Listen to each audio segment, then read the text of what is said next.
Chapter 10 The Rock Bludger. Since the disaster episode of the Pixies, Professor Lockhart had not brought live creatures to class. Instead, he read passages from his books to them and sometimes reenacted some of the more dramatic bits. He usually picked Harry to help him with these reconstructions. So far, Harry had been forced to play a simple Transylvanian villager whom Lockhart had cured of a babbling curse, a yeti with a head cold, and a vampire who had been unable to eat anything except lettuce since Lockhart had dealt with him. Harry was hauled to the front of the class during their very next defense against the dark arts lesson, this time acting a werewolf. If he hadn't had a very good reason for keeping Lockhart in a good mood, he would have refused to do it. Nice loud howl, Harry. Exactly. And then, if you will believe it, I pounced like this, slammed him to the floor. Thus, with one hand, I managed to hold him down. With my other, I put my wand to his throat. I then screwed up my remaining strength and performed the immensely complex homorphous charm. He let out a piteous moan. Go on, Harry. Higher than that. Good. The fur vanished. The fangs shrank, and he turned back into a man. Simple yet effective, and another village will remember me forever as the hero who delivered them from the monthly terror of werewolf attacks. The bell rang, and Lockhart got to his feet. Homework. Compose a poem about my defeat of the Wagga Wagga werewolf. Signed copies of Magical Me to the author of the best one. The class began to leave. Harry returned to the back of the room where Ron and Hermione were waiting. Ready? Harry muttered. Wait till everyone's gone, said Hermione nervously. All right. She approached Lockhart's desk, a piece of paper clutched tightly in her hand. Harry and Ron right behind her. Professor Lockhart? Hermione stammered. I wanted to get this book out of the library just for background reading. She held out the piece of paper, her hand shaking slightly. But the thing is, it's in the restricted section of the library, so I need a teacher to sign for it. I'm sure it would help me understand what you say in Gadding with Gowls about slow acting venoms. Ah, Gladding with Gowls, said Lockhart, taking the note from Hermione and smiling widely at her. Possibly my very favorite book. You enjoyed it? Oh, yes, said Hermione eagerly. So clever. The way you trapped that last one with the tea strainer. Well, I'm sure no one will mind me giving the best student of the year a little extra help, said Lockhart warmly, and he pulled out an enormous peacock quilt.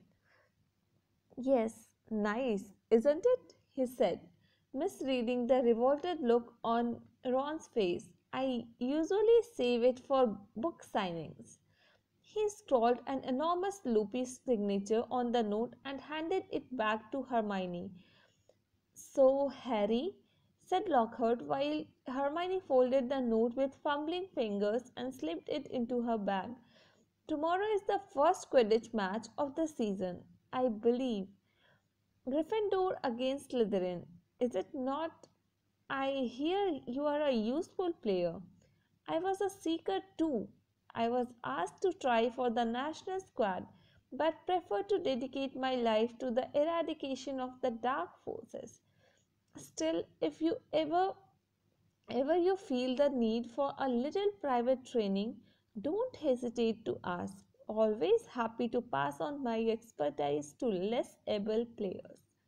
Harry made an indistinct noise in his throat and then hurried off after Ron and Hermione. I don't believe it, he said as the three of them examined the signature on the note. He didn't even look at the book we wanted. That's because he's a brainless kid, said Ron. But who cares? We have got what we needed. He's not a brainless kid, said Hermione shrilly as they half ran toward the library. Just because he said you were the best student of the year? They dropped their voices as they entered the muffled stillness of the library. Madame Pince, the librarian, was a thin, irritable woman who looked like an underfed vulture. Moste potente potions, she repeated suspiciously, trying to take the note from Hermione, but Hermione wouldn't let go. I was wondering if I could keep it, she said breathlessly. Oh, come on, said Ron, wrenching it from her grasp and thrusting it at Madame Pince. We will get you another autograph. Lockhart will sign anything if it stands still long enough. Madame Pince held the note up to the light as though determined to detect a forgery, but it passed the test. She stalked away between the lofty shelves and returned several minutes later carrying a large and moldy looking book. Hermione put it carefully into her bag and they left, trying not to walk too quickly or look too guilty. 5 minutes later, they were barricaded in Moaning Myrtle's out of order bathroom once again. Hermione had overridden Ron's objections by pointing out that it was the last place anyone in their right minds would go, so they were guaranteed some privacy. Moaning Myrtle was crying noisily in her stall, but they were ignoring her and she them. Hermione opened Moste Potente potions carefully, and the three of them bent over the damp, spotted pages. It was clear from a glance why it belonged in the restricted section. Some of the potions had effects almost too gruesome to think about, and there were some very unpleasant illustrations, which included a man who seemed to have been turned inside out and a witch sprouting several extra pairs of arms out of her head. Here it is, said Hermione excitedly as she found the page headed the Polyjuice Potion. It was decorated with drawings of people halfway through transforming into other people. Harry sincerely hoped the artist had imagined the looks of intense pain on their faces.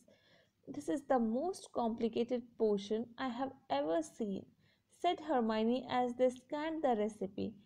Lace, lasering flies, leeches, fluxweed, and knotgrass, she murmured, running her fingers down the list of ingredients. Well, they are easy enough. They are in the student store cupboard. We can help ourselves. Oh, look, powder horn of a bicon. Don't know where we are going to get that. Shredded skin of a boomslang.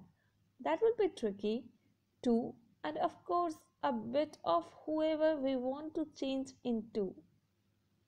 Excuse me? Said Ron sharply. What do you mean, a bit of whoever we are changing into? I'm drinking nothing with crab's toenails in it. Hermione continued as though she hadn't heard him. We don't have to worry about that yet, though, because we add those bits last. Ron turned speechless to Harry, who had another worry. Do you realize how much we are going to have to steal, Hermione? Shredded skin of a boomslangs. That's definitely not in students' cupboard. What are we going to do? Break into Snape's private stores? I don't know if this is a good idea. Hermione shut the book with a snap. Well, if you two are going to chicken out, fine, she said. There were bright pink patches on her cheeks and her eyes were brighter than usual. I don't want to break rules. You know, I think threatening muggle bonds is far worse than brewing up a difficult potion. But if you don't want to find out if it's Malfoy, I will go straight to Madame Pence now and hand the book back in. I never thought I would see the day when you would be persuading us to break rules, said Ron. All right, we will do it, but not toenails, okay? How long will it take to make, anyway? Said Harry as Hermione, looking happier, opened the book again. Well, since the flux reed has got to be picked at the full moon and lace wings have got to be stewed for 21 days, I would say it would be ready in about a month if we can get all the ingredients. A month? Said Ron. Malfoy could have attacked half the muggle bonds in the school by then. But Hermione's eyes narrowed dangerously again, and he added swiftly, but it's the best plan we have got. So full steam ahead, I say. However, while Hermione was checking that the coast was clear for them to leave the bathroom, Ron muttered to Harry, it will be a lot less hassle if you can just knock Malfoy off his broom tomorrow. Harry woke early on Saturday morning and lay for a while thinking about the coming Quidditch match. He was nervous, mainly at the thought of what would say if Gryffindor lost, but also at the idea of facing a team mounted on the fastest racing brooms gold could buy. He had never wanted to beat Slytherin so badly. After half an hour of lying there with his insides churning, he got up, dressed, and went down to breakfast early, where he found the rest of the Gryffindor team huddled at the long empty table, all looking uptight and not speaking much. As 11 o'clock approached, the whole school started to make its way down to the Quidditch stadium. It was a muggy sort of day with a hint of thunder in the air. Ron and Hermione came hurrying over to wish Harry good luck as he entered the locker rooms. The team pulled on their scarlet Gryffindor robes, then sat down to listen to Wood's usual pre-match pep talk. Slytherin has better brooms than us, he began. No point denying it, but we have got better people on our brooms. We have trained harder than they have. We have been flying in all weathers. Too true, muttered George Weasley. I haven't been properly dry since August, and we are going to make them rue the day they let that little bit of slime, Malfoy, by this way onto their team. Chest heaving with emotion, Wood turned to Harry. It will be down to you, Harry, to show them that a seeker has to have something more than a rich father. Get to that snitch before Malfoy or die trying, Harry, because we have got to win today. We have got to. So no pressure, Harry, said Fred, winking at him. As they walked out onto the pitch, a roar of noise greeted them, mainly cheers because Ravenclaw and Hufflepuff were anxious to see Slytherin beaten, but the Slytherins in the crowd made their boos and hisses heard too. Madam Hoop, the Quidditch teacher, asked Flint and Wood to shake hands, which they did, giving each other threatening stares and gripping rather harder than was necessary. On my whistle, said Madam Hoop. 3, 2, 1. With a roar from the crowd to speed them upward, the 14 players rose toward the leaden sky. Harry flew higher than any of them, squinting around for the snitch. All right there, Scarhead, yelled Malfoy, shooting underneath him as though to show off the speed of his broom. Harry had no time to reply. At that very moment, a heavy black bludger came pelting toward him. He avoided it so narrowly that he felt it ruffle his hair as it passed.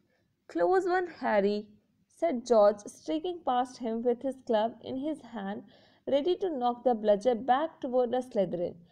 Harry saw George give the bludger a powerful whack in the direction of Adrian Pusey, but the bludger changed direction in midair and shot straight for Harry again. Harry dropped quickly to avoid it, and George managed to hit it hard toward Malfoy. Once again, the bludger swerved like a boomerang and shot at Harry's head. Harry put on a burst of speed and zoomed toward the other end of the pitch. He could hear the bludger whistling along behind him. What was going on? Bludgers never concentrated on one player like this. It was their job to try and unseat as many people as possible. Fred Weasley was waiting for the bludger at the other end. Harry ducked as Fred swung at the bludger with all his might. The bludger was knocked off course. Gotcha! Fred yelled happily, but he was wrong. As though it was magnetically attracted to Harry, the bludger pelted after him once more, and Harry was forced to fly off at full speed. It had started to rain. Harry felt heavy drops fall onto his face, splattering onto his glasses.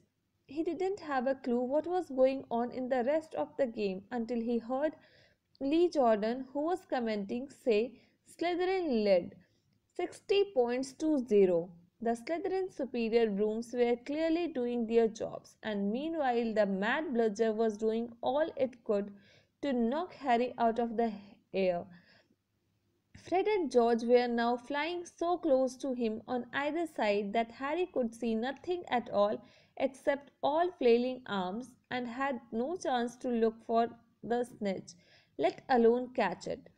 Someone's tampered with this bludger, Fred grunted, swinging his bat with all his might at it as it launched a new attack on Harry.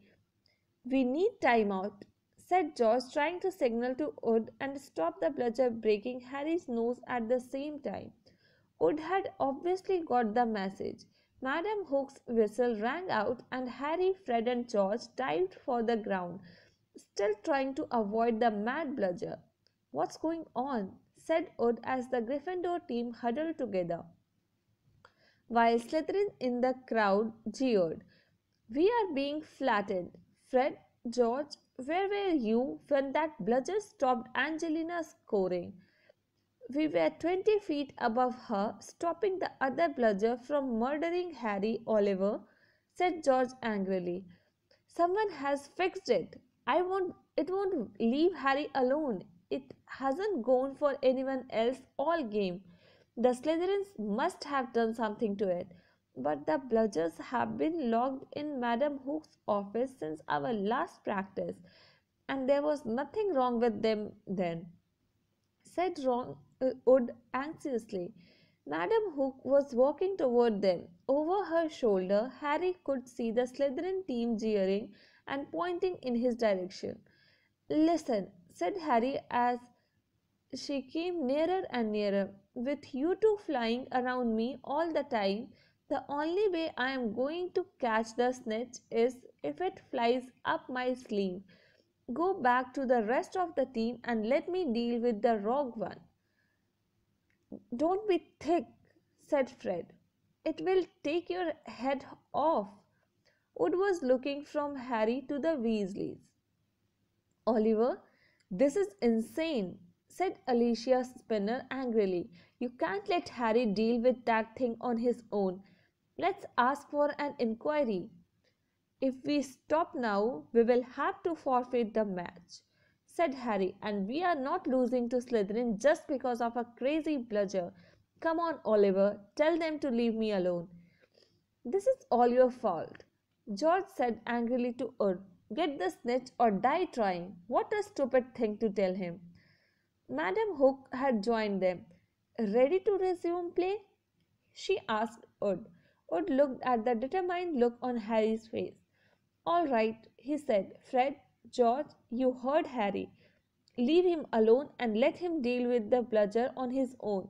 The rain was falling more heavily now on Madame Hook's vessel.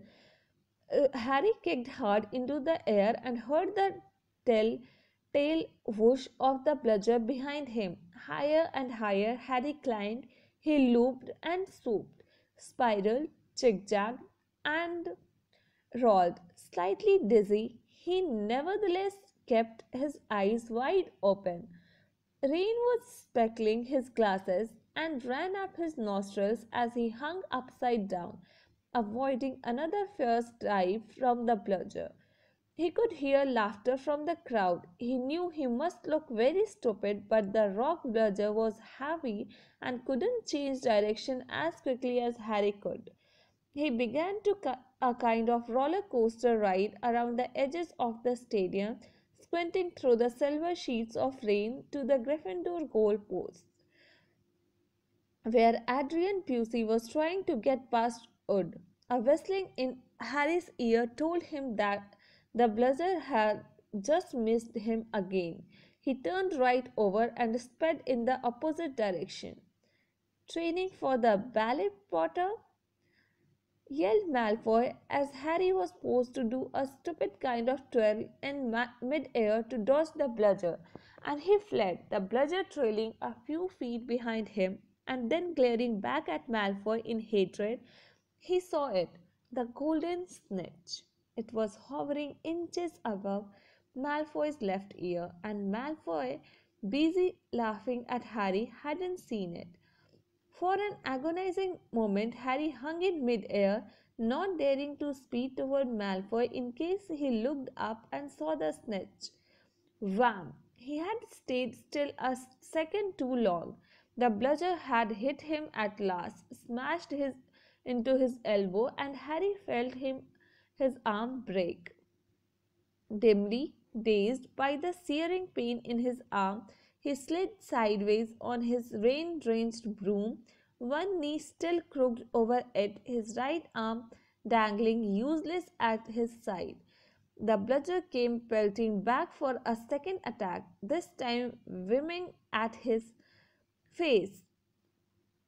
Harry swerved out of the way, one idea firmly lodged in his numb brain: get to Malfoy.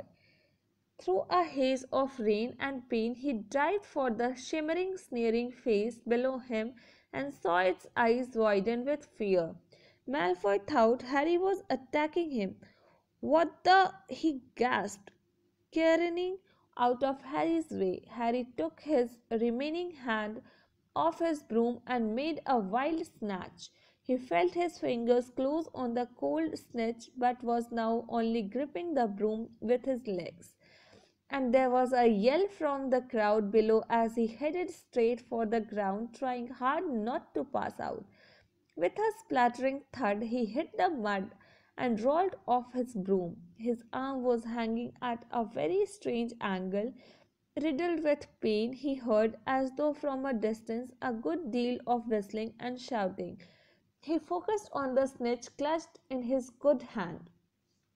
"Aha!" he said vaguely. "We have won."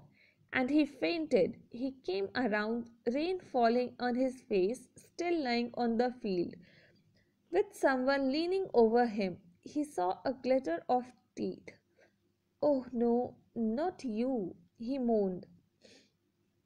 "Doesn't know what he's saying," said Lockhart loudly to the anxious crowd of Gryffindors pressing around them. "Not to worry, Harry. I am about to fix your arm." "No," said Harry. "I will keep it like this. Thanks." He tried to sit up, but the pain was terrible. He heard a familiar clicking noise nearby. "I don't want a photo of this, Colin," he said loudly. "Lie back, Harry," said Lockhart soothingly. "It's a simple charm I have used countless times." "Why can't I just go to the hospital wing?" said Harry through clenched teeth. "I should really, Professor," said a muddy Wood, who couldn't help grinning even though his seeker was injured. "Great capture, Harry. Really spectacular. Your best yet, I would say. Through the thicket of legs around him, Harry spotted Fred and George Weasley wrestling the rock bludger into a box. It was still putting up a terrific fight. Stand back, said Lockhart, who was rolling up his jade green sleeves. No, don't, said Harry weakly, but Lockhart was twirling his wand, and a second later and had directed it straight at Harry's arm. A strange and unpleasant sensation started at Harry's shoulder and spread all the way down to his fingertips. It felt as though his arm was being deflated. He didn't dare look at what was happening. He had shut his eyes, his face turned away from his arm, but his worst fears were realized as the people above him gasped and Colin Creevey began clicking away madly. His arm didn't hurt any more, nor did it feel remotely like an arm. Ah, said Lockhart. Yes, well, that can sometimes happen. But the point is, the bones are no longer broken. That's the thing to bear in mind. So, Harry, just toddle up to the hospital wing. Mr. Weasley, Miss Granger, would you escort him? And Madame Pomfrey will be able to uh, tidy up you tidy you up a bit. As Harry got to his feet, he felt strangely loop-sided. Taking a deep breath, he looked down at his right side. What he saw nearly made him pass out again. Poking out of the end of his robes was what looked like a thick, flesh colored rubber glove. He tried to move his fingers. Nothing happened. Lockhart hadn't mended Harry's bones. He had removed them. Madame Pomfrey wasn't at all pleased. You should have come straight to me, she raised, holding up the sad limp remainder of what, half an hour before, had been a working arm. I can mend bones in a second, but growing them back, you will be able to, won't you? Said Harry desperately. I will be able to, certainly, but it will be painful, said Madame Pomfrey grimly, throwing Harry a pair of pajamas. You will have to stay the night. Hermione waited outside the curtain drawn around Harry's bed while Ron helped him into his pajamas. It took a while to stuff the rubbery, boneless arm into a sleeve. How can you stick up for Lockhart now, Hermione? Uh, Ron called through the curtain as he pulled Harry's limp fingers through the cuff. If Harry had wanted deboning, he would have asked. Anyone can make a mistake, said Hermione, and it doesn't hurt any more. Does it, Harry? No, said Harry, getting into bed. But it doesn't do anything else either. As he swung himself onto the bed, his arm flapped pointlessly. Hermione and Madame Pomfrey came around the curtain. Madame Pomfrey was holding a large bottle of something labeled Scarecrow.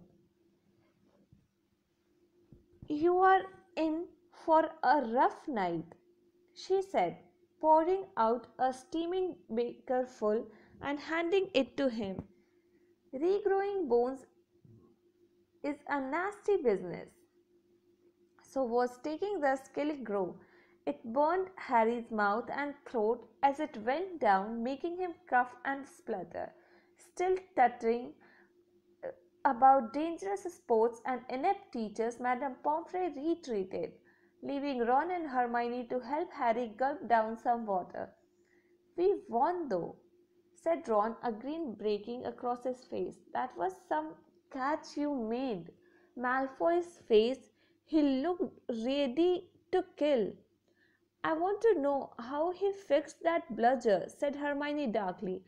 We can add that to the list of questions we will ask him when we have taken the Polyjuice potion, said Harry, sinking back into his pillow.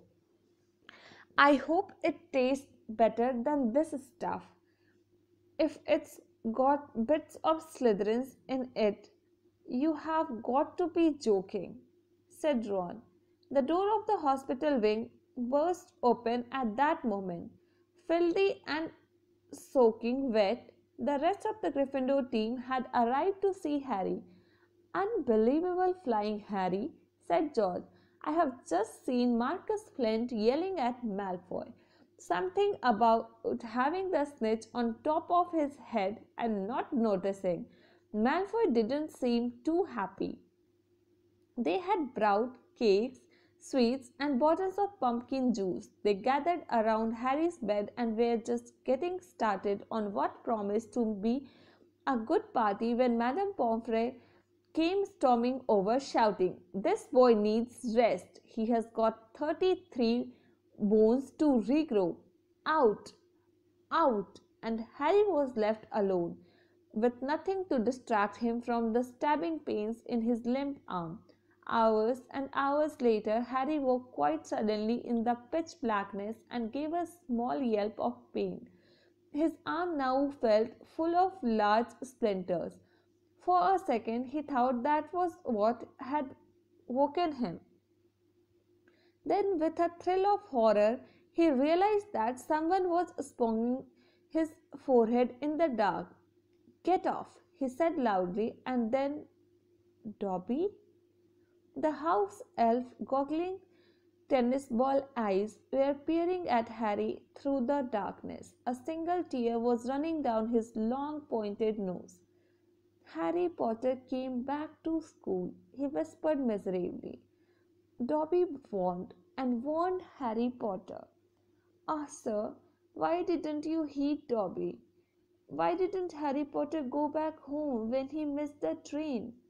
Harry heaved himself up on his pillows and pushed Dobby's sponge away. "What are you doing here?" he said. "And how did you know I missed the train?" Dobby's lip trembled and Harry was seized by a sudden suspicion. "It was you?" he said slowly. "You stopped the barrier from letting us through?"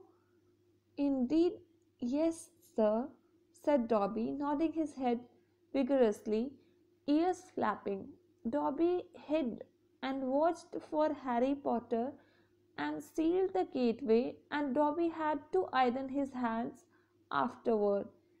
He showed Harry 10 long bandaged fingers, but Dobby didn't care, sir, for he thought Harry Potter was safe. And never did Dobby dream that Harry Potter would get to school another way. He was rocking backward and forward, shaking his ugly head. Dobby was so shocked when he heard Harry Potter was back at Hogwarts. He let his master's dinner burn. "Such a flogging Dobby never had, sir." Harry slumped back onto his pillows. "You nearly got Ron and me expelled," he said fiercely. "You'd better get lost before my bones come back, Dobby, or I might strangle you." Dobby smiled weakly. "Dobby is used to death threats, sir. Dobby gets them 5 times a day at home." He blew his nose on a corner of the filthy pillowcase he wore, looking so pathetic that Harry felt his anger ebb away in spite of himself. "Why do you wear that thing, Dobby?" he asked curiously. "This, sir," said Dobby, plucking at the pillowcase. "This a mark of the house elf's enslavement, sir. Dobby can only be freed if his masters present him with clothes, sir. The family is careful not to pass Dobby even a sock, sir, for then he would be free to leave their house forever." Dobby mopped his bulging eyes and said suddenly, "Harry Potter must go home." Dobby thought his bludger would be enough to make "Your bludger?" said Harry, anger rising once more.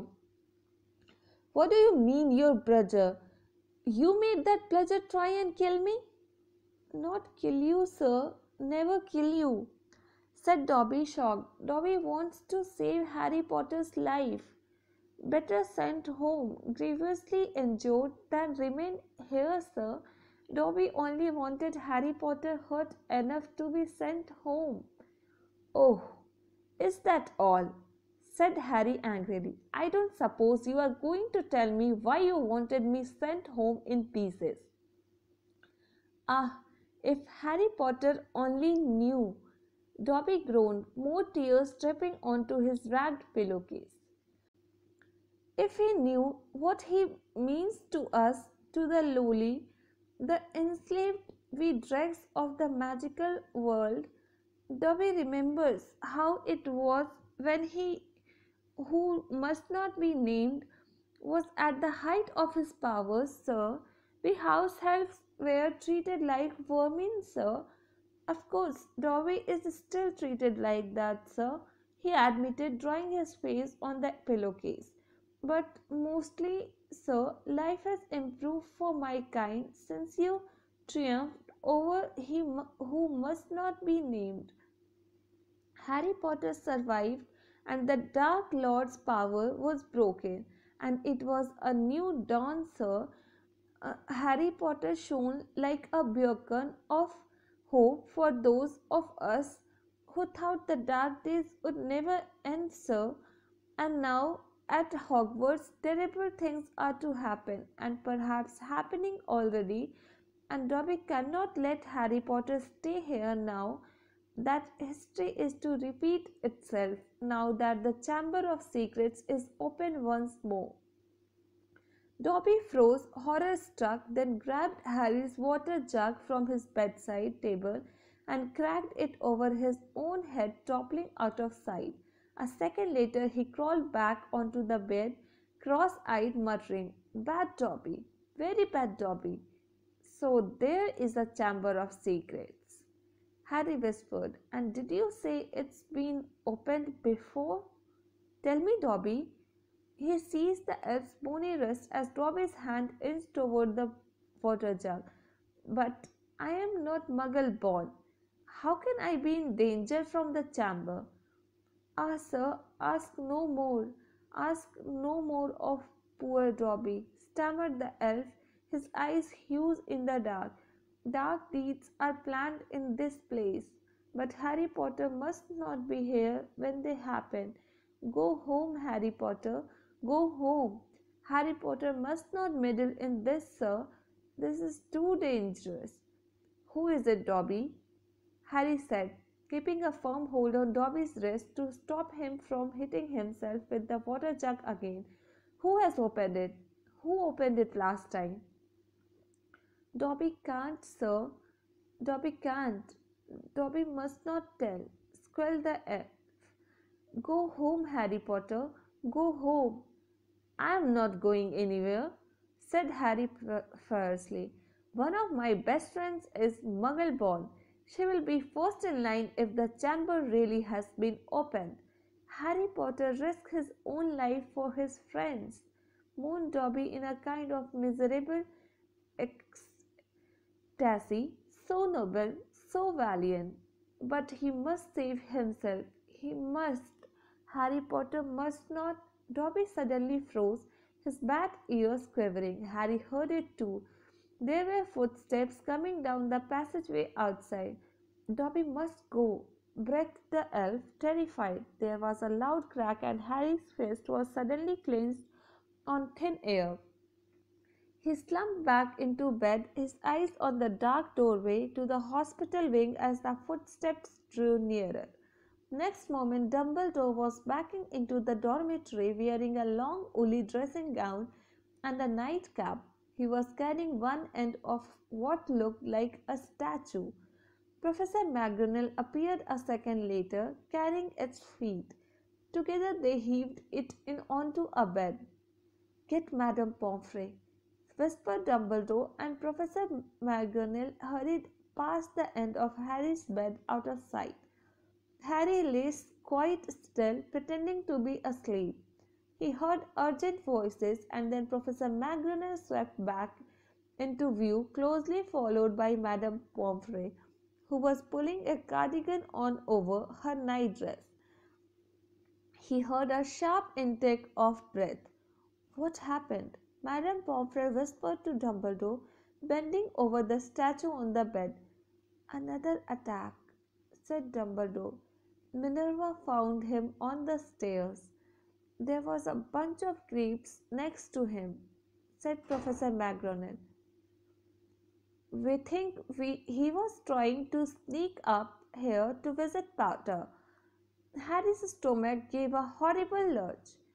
Slowly and carefully he raised himself a few inches so he could look at the statue on the bed. A ray of moonlight lay across its staring face. It was Colin Creevey. His eyes were wide and his hands were stuck up in front of him, holding his camera. Petrified, whispered Madame Pomfrey.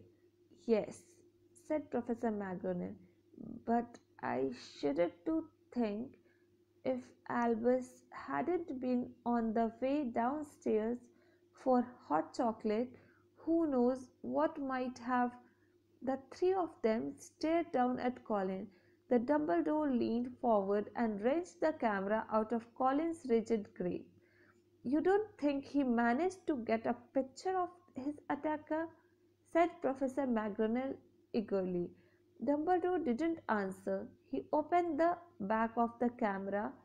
Good gracious, said Madame Pomfrey. A jet of steam had hissed out of the camera. Harry, 3 beds away, caught the acrid smell of burnt plastic. Melted, said Madame Pomfrey wonderingly.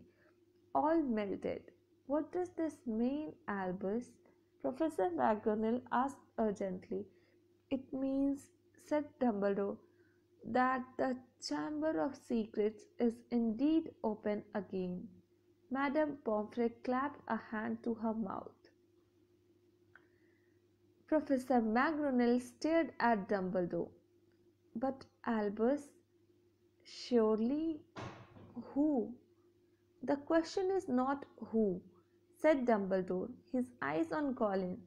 The question is how, and from what Harry could see of Professor McGonagall's shadowy face, she didn't understand this any better than he did.